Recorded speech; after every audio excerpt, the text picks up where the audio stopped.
2010 denotification ಪ್ರಕರಣ, Pacific ವಿರುದ್ಧ ದಾಖಲೆ ಬಿಡುಗಡೆ, ಕೇಂದ್ರ ಸಚಿವರ ರಾಜೀನಾಮೆಗೆ ಕಾಂಗ್ರೆಸ್ ಪಟ್ಟು. ವಾಲ್ಮೀಕಿ ನಿಗಮ ಹಾಗೂ ಮುಡಾ ಹಗರಣ ಪ್ರಕರಣವನ್ನಿಟ್ಟುಕೊಂಡು ಸರ್ಕಾರದ ವಿರುದ್ಧ ಹರಿಹಾಯುತ್ತಿರುವ ಬಿಜೆಪಿ ವಿರುದ್ಧ ಕಾಂಗ್ರೆಸ್ ಡಿನೋಟಿಫಿಕೇಷನ್ ಪ್ರಕರಣದ ಅಸ್ತ್ರವನ್ನು ಪ್ರಯೋಗಿಸಿದ್ದು, ಮಾಜಿ ಮುಖ್ಯಮಂತ್ರಿ ಬಿ. ಎಸ್. ಯಡಿಯೂರಪ್ಪ ಹಾಗೂ ಕೇಂದ್ರ ಸಚಿವ ಎಚ್. ಡಿ. ಕುಮಾರಸ್ವಾಮಿ ವಿರುದ್ಧ ಶುಕ್ರವಾರ ದಾಖಲೆಗಳನ್ನು ಬಿಡುಗಡೆ ಮಾಡಿದೆ.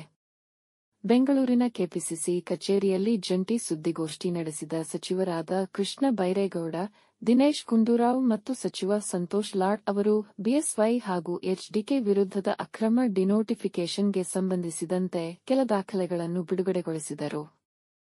ಈ ಸಂದರ್ಭದಲ್ಲಿ ಮಾತನಾಡಿದ ಸಚಿವ ಕೃಷ್ಣ ಬೈರೇಗೌಡ ಅವರು, ಕೆಲವು ಪ್ರಕರಣಗಳಲ್ಲಿ ವಿಳಂಬ ನೀತಿ ಅನುಸರಿಸುತ್ತಿದ್ದಾರೆ.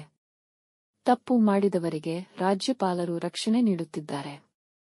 ಇವರು ಮಾಡಿದ ಅಕ್ರಮ ಒಂದೆರಡಲ್ಲ, ಇವರ ಹಲವಾರು ಅಕ್ರಮಗಳಲ್ಲಿ ಮತ್ತೊಂದು ದಾಖಲೆ ಇದು. ಆಸ್ತಿ ಏರುವುದು ಮಠದಹಳ್ಳಿ ಗಂಗೇನಹಳ್ಳಿ ಬಡಾವಣೆ 7 ಡಿವಿಷನ್ 1 ಬಿ, ಸಿ ಹಾಗೂ ಡಿ ಸರ್ವೆ ನಂಬರ್ನಲ್ಲಿ 1.11 ಎಕರೆ ಜಮೀನು ಬಿಡಿಗೆ ಭೂಸ್ವಾಧೀನಗೊಂಡಿರುತ್ತದೆ.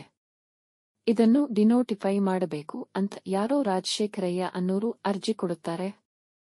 ದಾರಿಯಲ್ಲಿ ಹೋಗುವ ಯಾರೋ ದಾಸಯ್ಯ ಜಮೀನಿಗೆ ಸಂಬಂಧವೇ ಇಲ್ಲದ ರಾಜಶೇಖರಯ್ಯ ಅನ್ನುವರ ಅರ್ಜಿ ಕೊಡುತ್ತಾರೆ. 22/8/2007ರಲ್ಲಿ ಅರ್ಜಿ ಬಂದ ಅದೇ ದಿನ ಸಿಎಂ ಆಗಿದ್ದ ಎಚ್ಡಿಕೆ ಡಿನೋಟಿಫೈ ಮಾಡಲು ಸೂಚಿಸುತ್ತಾರೆ ಎಂದು ಗಂಭೀರ ಆರೋಪ ಮಾಡಿದರು. ಜಮೀನಿನ ಅಸಲಿ ಮಾಲೀಕರು 21 ಜನರಿದ್ದಾರೆ. 30 ವರ್ಷಗಳ ಹಿಂದೆಯೇ ಈ ಜಮೀನು ಭೂಸ್ವಾಧೀನ ಆಗಿತ್ತು.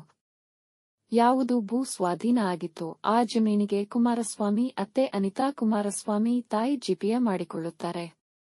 ನಗರಾಭಿವೃದ್ಧಿ ಇಲಾಖೆ ಅಧಿಕಾರಿಗಳು ಡಿನೋಟಿಫೈ ಮಾಡಲು ಬರುವುದಿಲ್ಲ ಎಂದು ಫೈಲ್ ತಿರಸ್ಕಾರ ಮಾಡುತ್ತಾರೆ. ಆದರೂ ಅಂದಿನ ಸಿಎಂ ಕುಮಾರಸ್ವಾಮಿ ಡಿನೋಟಿಫೈ ಮಾಡುವಂತೆ ಸೂಚಿಸುತ್ತಾರೆ.